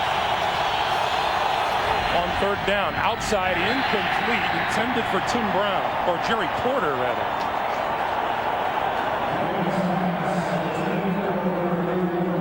And so the Raiders will have to give it up. John Gruden said that was me, telling Rich Gannon his fault on the play call, I guess. Although with those two, you can never really tell what's going on. Leckler to kick, Delphin O'Neal is deep. And he barely got it away. Sails out of bounds on the far side of the field. So while they place the football, we will remind you, in fact, we'll show you our NFL.com. I say last night, John Gruden and Rich Gannon, and I've said this a couple times, they have a few words on the sideline with each other. John Gruden says, I just know, no matter we have our disagreements, I got to let Rich have the last word. And what a thing for a head coach to say. Terrell Davis cuts it back and finds a hole up to the 30-yard line before Chris Cooper makes the stop. 6-yard gain, 2nd and 4. And, a couple years ago I mentioned to you, I said, how unusual is a guy is screaming and yelling at his coach on the sideline, and you said, what? It happens all the time. Well, I think it's a good thing because it shows you that they can communicate and get over differences. It doesn't fester inside, and you don't go to tell the rest of the teammates, coach made the wrong call, this kind of stuff. It's just open communication. Terrell Davis trying the right side. And it's like John Gruden said, that's not something you can do as much now in the National Football League as you used to be able to do. You have to be careful what you say to a lot of players. 2.5 to play in the third. Now you watch Terrell Davis here today, Greg. We talked about him a little earlier. I think he is showing. If Mike Shanahan is looking for a good audition from him in these last 2 games, Terrell is off to a terrific start. Looks quick, making really, really sharp cuts. Greasy on 3rd down. Quick pass to Rod Smith, and Smith has enough for the 1st down across the 35 to the 37-yard line, and Eric Allen makes the tackle. Boy, Brian Greasy is as accurate a thrower as you can find in the league too. Give him time, he's going to find the open receiver, and that time he throws the ball to the back shoulder of Rod Smith because Eric Allen is driving in front of him to try to knock the football down. Brian Greasy's 2nd half numbers, 4 out of 5 for 34 yards. Mike Anderson in the backfield now. Fake to Anderson. Oh, getting away is Chris Cole. And Cole, penalty markers fly across midfield to the 48-yard line. Anthony Dorsett following the play perfectly. Walks right into the reverse, but couldn't make the tackle. I have no idea what the penalty could be. We have 2 fouls on the play. Offside, 75, defense. Holding, number 88, offense. The penalty's offset, still 1st down. So we'll do it all over again. Well, the Raiders on the blitz. Look at all the people. Here's Dorsett on the end of the line, and this is what you're supposed to do. When you chase from behind, make sure you stay deep enough so they cannot run the reverse. Just doesn't make the tackle. So we repeat the 1st down from the 37-yard line. 1:05 to play here in the 3rd quarter.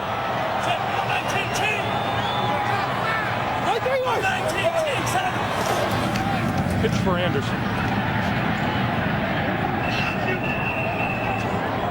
Eric Martin makes the stop on the play, and they lost a yard, so it'll be 2nd and 11. You know, the Raiders, they got talent on defense. They got pass rushers that really from all 4 defensive line positions.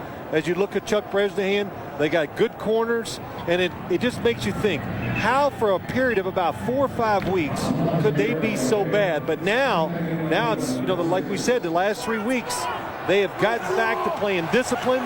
Chuck Bresnahan said one of our biggest problems, we were overrunning plays. Not doing that anymore. Greasy. That's complete to number 89, Dwayne Carswell, the tight end. And that is very close to another 1st down. And time will wind down on the 3rd quarter, and 3rd quarter comes to a screeching halt. Davis in the backfield. Play fake by Greasy. All kinds of time, and now pulls it down and runs. There's a penalty marker. Greasy to the 40, to the 35, out of bounds at the 32-yard line. And a penalty marker flies after the play. Anthony Dorsett applied the hit that will cost Oakland more yardage. Absolutely, hit him out of bounds. Unless this penalty marker back upfield. Oh, it's a hold. And you know, this is going to kill Mike Shanahan. We have 2 fouls on the play. Holding, number 64, offense. Personal foul, unnecessary roughness on the defense. The penalty's offset. Dorsett says thank you for the offset, and we'll go back and do this over. Good job by Brian Greasy, though, and I think that's something Mike Shanahan would like to see him do more. When you drop back and you see a lot of space, don't second guess and keep looking down the field. Go.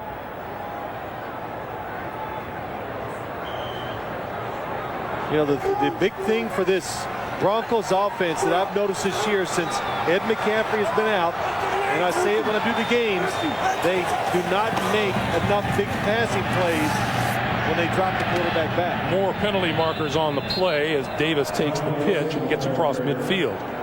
Offsides. That means they most likely, Greg, they lined up offsides. Offside, 57, defense, lined up in the neutral zone, still 1st down. You know, Phil, all of a sudden it's an epidemic.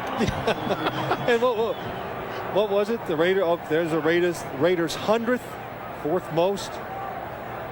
But we were complaining about this a couple weeks ago, that the defense just keeps inching up towards the offense side of the ball, and this weekend we've seen it a lot. And you said they don't listen.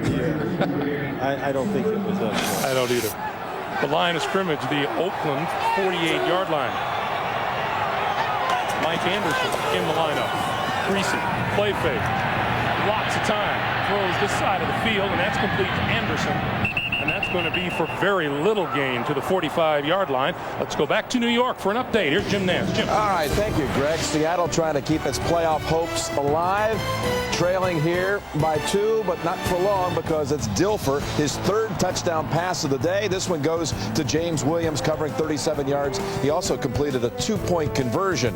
Giants now trail the Eagles.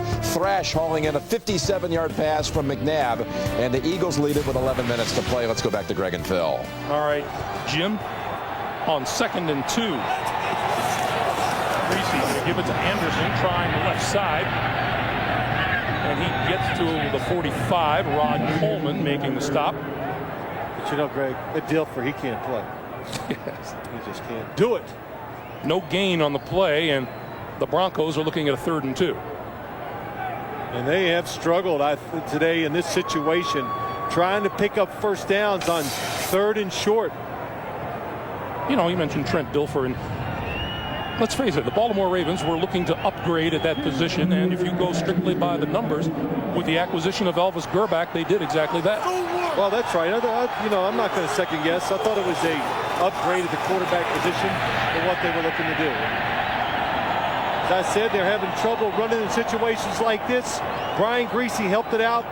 Quick count, came up the line of scrimmage, and immediately took off with the snap, caught the Raiders off guard, and they get the first down. Anderson picks up 4, and it's a first down. 12:40 to play in regulation.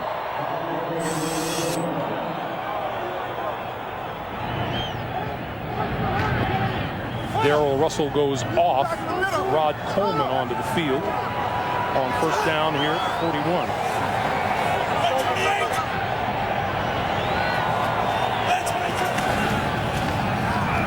Still has it over the middle, incomplete. Nice play by number 53 Travian Smith, deflecting it away from Carswell.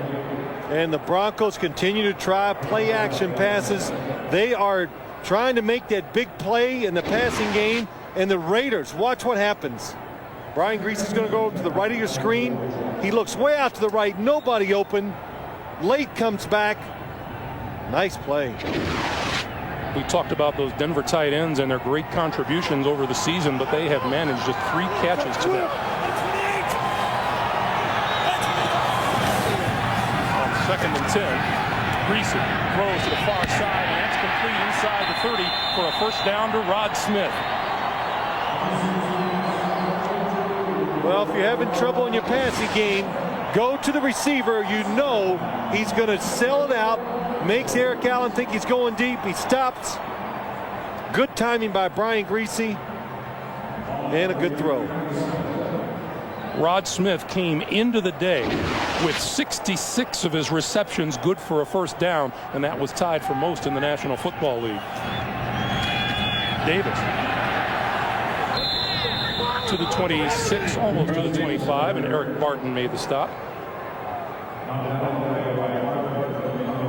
I noticed Rod Smith was out that last play. That usually means a run, but he has not come back in the game even on after that play. So Mike Shanahan saying he's about 80%.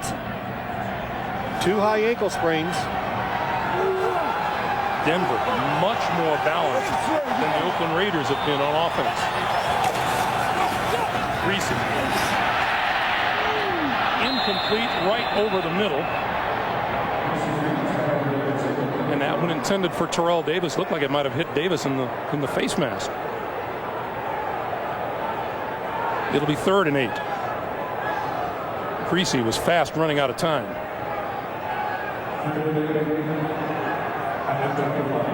So there's Rod Smith back onto the field.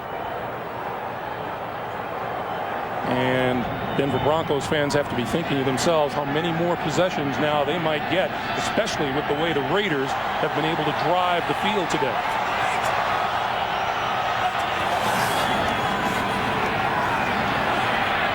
Greasy on the move. And has his man, 83 is Montgomery, and Montgomery still on his feet inside the 15-yard line to the 12. 14 yards and a first down. Scotty Montgomery, the second-year man out of Duke. Just a good job by Brian Greasy, looking, scanning the field, and finding Scotty Montgomery open along the sideline. And Montgomery refusing to go down. Line of scrimmage, the 12-yard line. Now I was going to say, Greg, it's so important for these Bronco receivers to try to find their place in the offense. Kevin Casper, Scotty Montgomery, Rod Smith needs help. They've caught some passes today. Greasy to throw on first down. Over the middle, complete, wide open, and a touchdown by Rod Smith.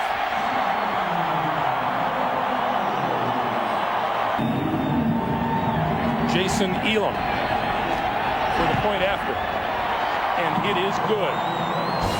Rod Smith with his 11th touchdown reception of the season, and Denver back in the lead by 3. Terry Kirby on the run from the 16-yard line, and a hole up the middle to the 40, midfield, and into Denver territory, and right back with special teams. The Oakland Raiders are in great field position. 20-17 Broncos. Their first touchdown in the fourth quarter in 7 games. They are also the 3rd worst in the NFL in points allowed in the fourth quarter. Tyrone Wheatley straight ahead, still on his feet inside the 40 to about the 39-yard line. 9 yards, and it'll be 2nd and 1.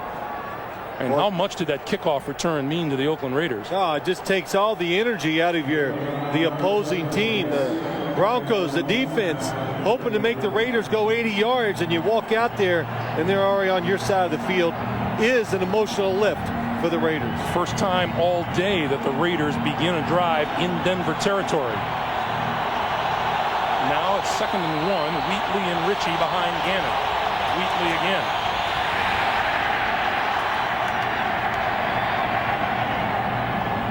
May have lost a yard on the play. Line of scrimmage will be the 40-yard line. Loss of 1 makes it 3rd and 2. You know, I'm watching the play. Tyrone Wheatley he's doing a good job today. He's trying to make a case to John Gruden, put me in the game more.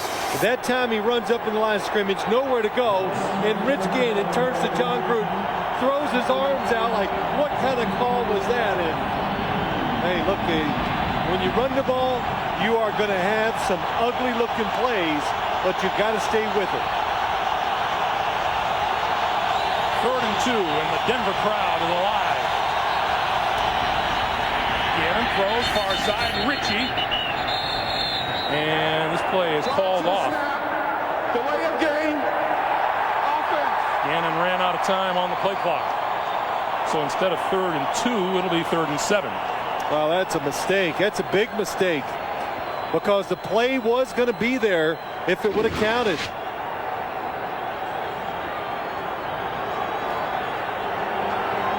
Clock strikes 0, and the ball is not snapped. Not even close. Even in slow motion, it wasn't even close. That's right. Rich Gannon, though, was trying to read the coverage. Had a lot of motion to his right.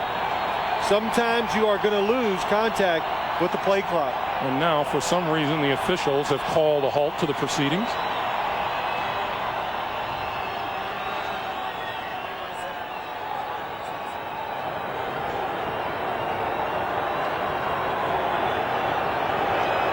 And we'll start it all over. Yep, the ball was not spotted properly, about a half yard. Line of scrimmage, the 45. Gannon and the Raiders need to reach the 38-yard line for a first down. 8 minutes to play. Here they come. Blitz. Gannon going to get rid of it over the middle. It is intercepted. Delta O'Neal to the 30, out of bounds, and the ball goes over. O'Neal O'Neal with 8 interceptions on the season. The Broncos take over. Gannon on the sideline, who just suffered his 6th interception over the last 5 games. Yeah, he is, and then we'll show you a couple things on the play.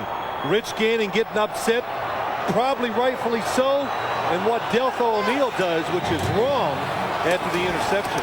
Terrell Davis on the carry, and let's go back to the play. Rich Gannon is upset because James Jett didn't look quick enough against the blitz. Watch O'Neal. Watch. Why are you raising the ball in triumph when the play is still going on? And look at Rich Gannon. Talking to James Jett, but you're right. If I'm Mike Shanahan, I've got to come down big time on Deltha O'Neal. You haven't won anything yet, and the ball in the air, the worst that could happen, you could lose it, and it takes all the air out of your tires. There's always somebody hustling behind you in this game. Celebrate once the play is over. Quick pass to Rod Smith on the far side of the field, and he is down at the 40-yard line. Darrell Russell out there to make the stop. But to go back, Rich Gannon was so upset because, there's a lot of just intuition you must have as a player. He knows the blitz is coming. Trevor Price is ready to hit him. He anticipates, he lets the football go high and soft over the middle. He just thinks James Jett should have seen it and reacted a little differently. So tough situation for James Jett too, Greg. He's not in the game a whole lot, so you cannot expect the players not in there a lot to have a real good feel for what's going on. Now the Raiders look to their defense for a stand here at 3rd and 4. Davis. And Davis down at the 42-yard line. That's a couple yards shy of a first down, and the punting unit will come onto the field. Terrell Davis, his stats for the day, they are pretty good. But again, said it a couple times, the Raiders defense, it is playing better. It's so much more disciplined up front. Nobody over pursuing, nobody trying to be a star. And Chuck Bresnahan, he's got to be happy with what he's seeing. That's Charles Woodson back at his 15-yard line.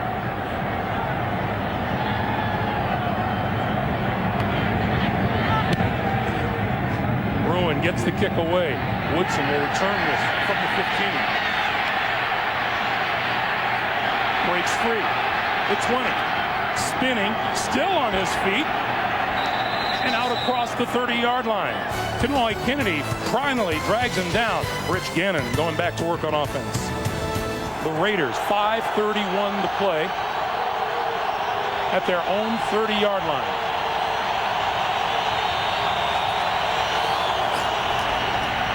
Gannon over the middle. Incomplete and almost intercepted by Al Wilson, the middle linebacker. The Broncos defense, they come with pressure, trying to get to Rich Gannon. He cannot move to get out of the pocket. Good job by Jeremy Brigham breaking up the interception. Look at his right arm. Rips it out of Al Wilson's hands.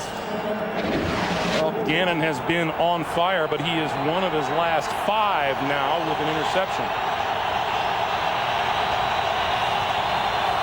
2nd and 10. Gannon throwing. Caught by Rice. Rice on his way to the end zone. Penalty marker is down in the backfield. 70 yards. If it stands up, it will not. Tripping. The Broncos come with the blitz. What we say, Mike Shanahan said, if we blitz, we've got to get to the quarterback. Tripping, number 73, offense. Still 2nd down. The right guard, Frank Middleton, guilty of the trip. And what did John Gruden tell us? Penalties have just killed us. Let's see if we can see the trip. It's on your left side. Oh, you could, there it is, Frank Middleton. You could see he sticks out his right leg and knocks down Tanoy Kennedy, number 28. So the line of scrimmage is the 20-yard line. Gannon with time throws a bullet. And it is incomplete, intended for Tim Brown. 3rd and 20. I'll tell you what, it's going to make it hard for the Broncos to blitz again after what they saw happen the play before.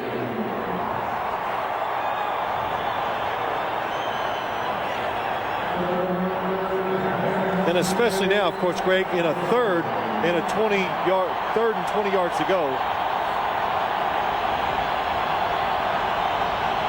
Once again, the Broncos crowd comes alive as you look at Gannon's 50% success rate. Play clock down to 2, down to 1, and they get it off. Gannon throws short to Garner. Garner can't get away, can't get to the 30-yard line. Mobley and Gold closed on Garner, and they'll kick it away.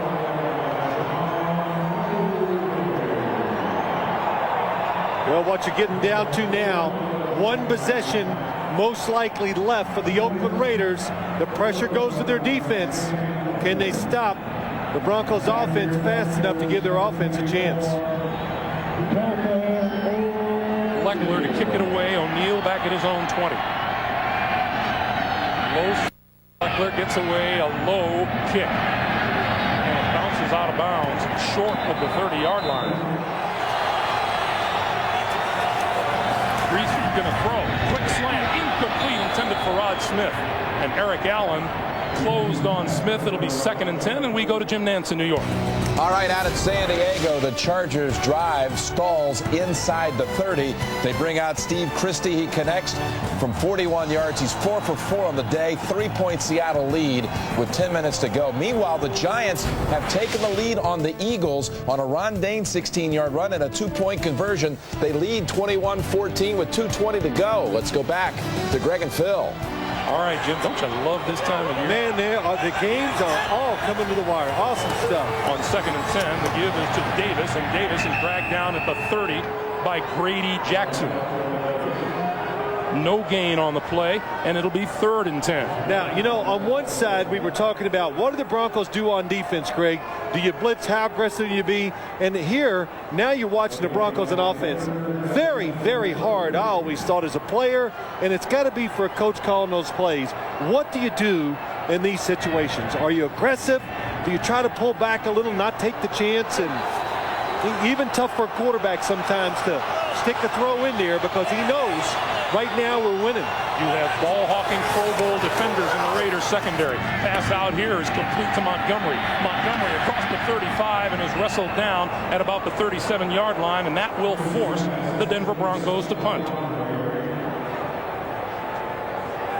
Yeah, Mike Shanahan, the look says it all. What would you give for a first down in this situation? Well, not only, yeah, that's right. Just give me one first down. Now, Rich Gannon, 3 timeouts, everything at his disposal, and also he knows as a quarterback, I probably have 4 downs to work with now.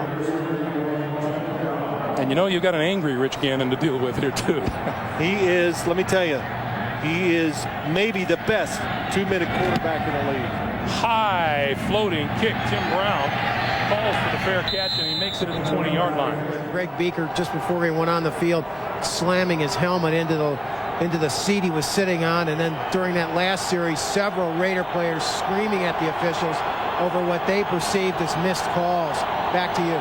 All right, Armin, what you're saying is just another day in Raiderland. Well, anywhere. You know, it's an emotional game. It's okay to show those emotions on the sidelines sometimes. It just shows you care. Charlie Garner. Run out of bounds at about the 23-yard line by Bill Romanowski.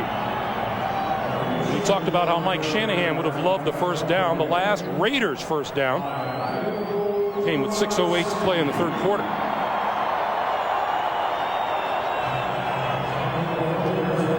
Two and a half to play in the 4th quarter. Last week against the Tennessee Titans, Rich Gannon led a 2-minute drill. I thought that was superb. They gave him a chance to tie the game on a Janikowski field goal, and he missed it. Well, here comes the blitz. Gannon pumps, goes deep. Incomplete. Jerry Rice shadowed down the sideline by Jimmy Spencer. Well, let's look ahead. You got 2 minutes, 8 seconds to go. You have all 3 timeouts. If you don't pick up the 3rd down, what do you do?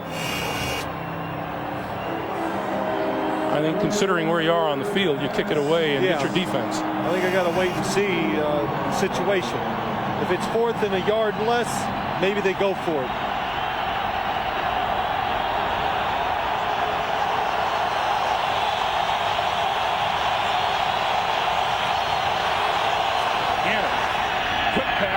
incomplete. Eric Davis knocked it away from Jerry Rice. That's just Eric Davis, a veteran player, knows what he's doing. It's third down. He knows he has the blitz. Look for the receiver to run the short route, and he breaks on it and knocks it down. And it looks like the Raiders are going to go for it on 4th and 6. I think this is the right call, Greg. If you put it away, they are the best in the league on 4th down. We'll see how good they are here. Ritchie and Jordan in the pass block, and here come the Broncos over the middle. Incomplete. Jerry Porter looking for a penalty marker that is not forthcoming. 2 minutes to play. Denver has the football when we come back. Jimmy Spitzer, look at his left hand, and everybody thinks that should be a penalty, but unless you turn the receiver and you alter him where he can't make the catch, that does not have to be called a penalty, and I think it was the correct call. Terrell Davis on the handoff, shakes a tackle, comes back this way, inside the 20-yard line before he's brought to a halt.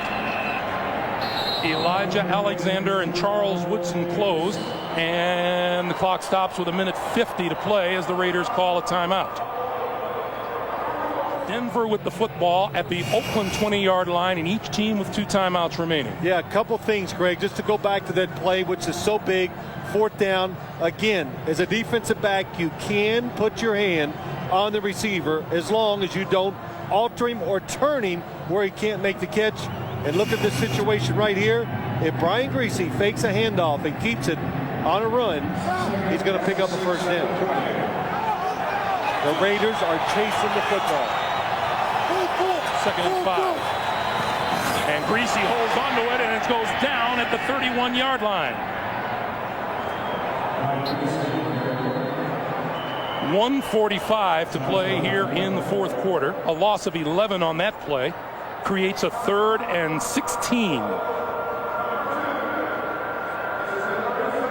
The Denver Broncos with a 3-point lead and the football, although Rich Gannon has had a terrific day throwing with 28 out of 38 for 255 yards, but he's had a horrible 4th quarter where he's completed just 1 out of 7 for 9 yards, and he's thrown an interception. Now, you know what? You think I was wrong on what I said? If Brian Griese keeps it, he's going to be...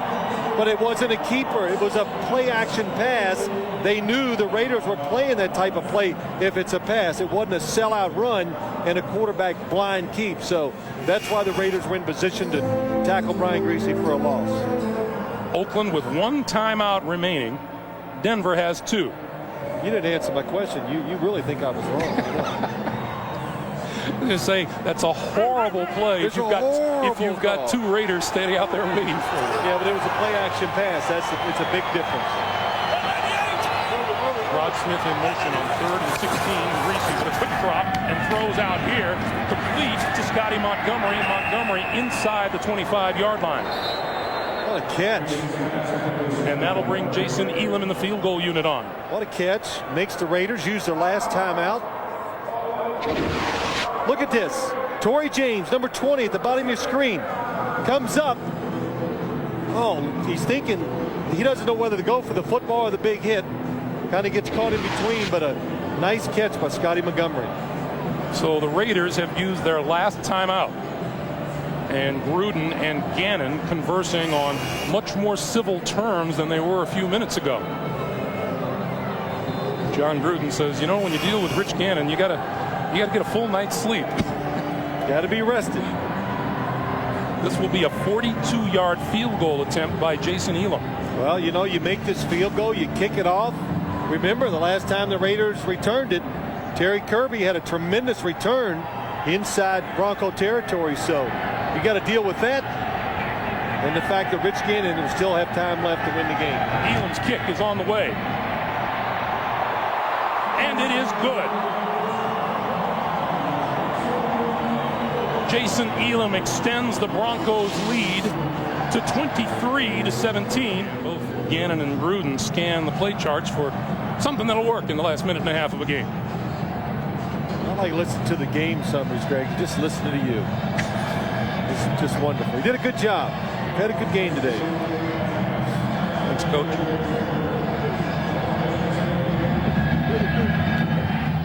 Elam kicks it away. Kirby looking for a good return. 20. And down at the 25-yard line. And we'll remind you tonight. So Gannon and the Raiders 75 yards from the end zone and no timeouts.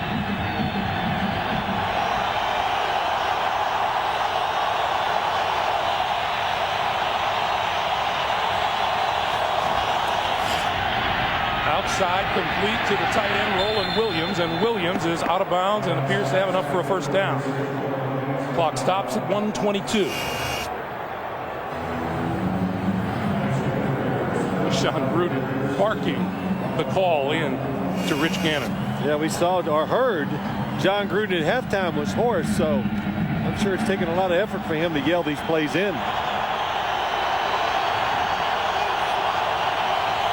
Oakland's first down in the last 20 minutes. Screen for Garner. Garner turns it upfield. Midfield and another first down. Deltha O'Neal made the stop, and Gannon looking to kill the clock here. And he does so at 1:02.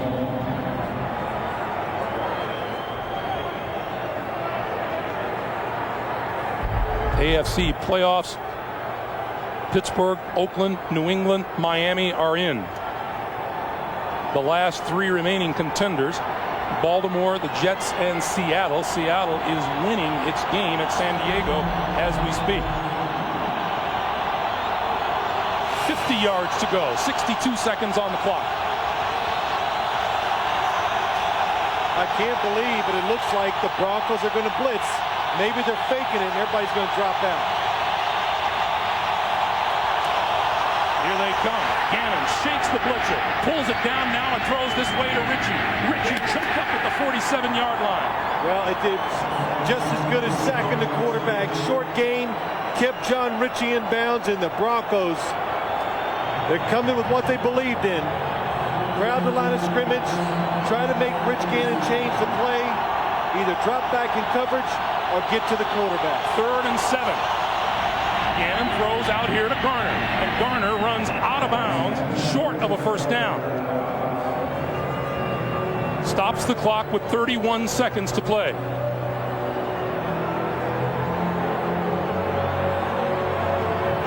I think you call a play, of course, you want to pick up the first down. That's the most important. You spike the football, and when you do that, it's going to give you probably 2 chances to throw it into the end zone. 4th and 2.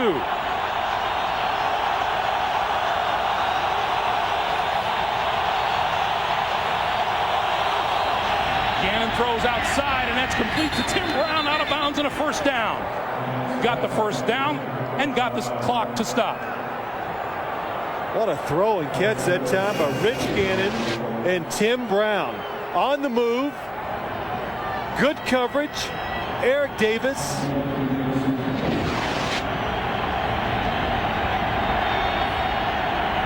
The line of scrimmage, the Denver 37. Field goal will not do the Raiders any good. Gannon pump fakes one side, throws the other way, and out of bounds is Jeremy Brigham after the catch. 11 yards on the play, a first down. We saw a game earlier today, the Jets and Buffalo. The Jets were out of a timeout, and a pass to the middle of the field absolutely killed their opportunity. Yes, in practice it usually takes about 10 seconds to get up and kill the football, Greg. But in reality, in a game, it takes longer. Oakland could throw one more ball inbounds, but that would be it. It would give them just enough time to spike the ball, kill the clock, and throw one in the end zone. 26-yard line. Same play other side. Gannon throws far side. Jerry Rice complete and out of bounds right at the first down marker. Looks to be about a half-yard shy of a first. Boy, another good throw by Rich Gannon.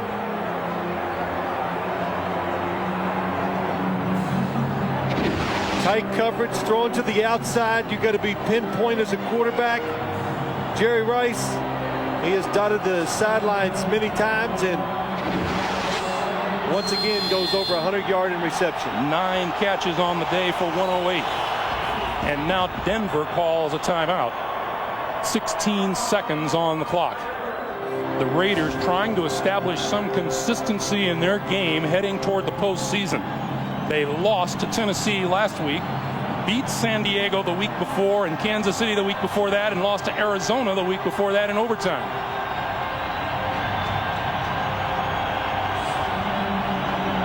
Second and 1. Gannon 7 out of 8 throwing on this drive.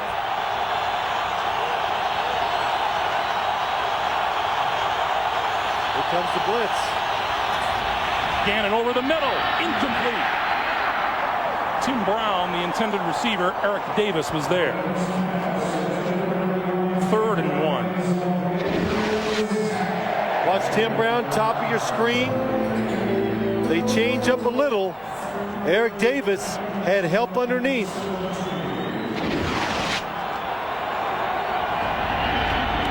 Third and 1. 12 seconds on the clock. And you would doubt that the Raiders can afford a completion inbounds here. Gannon for the end zone. Tipped it incomplete. Eric Brown tipped it away from the tight end, Roland Williams. And it comes down to this. Rich Gannon knows he's not open. Just tries to stick it in there before Eric Brown can come up and break it up.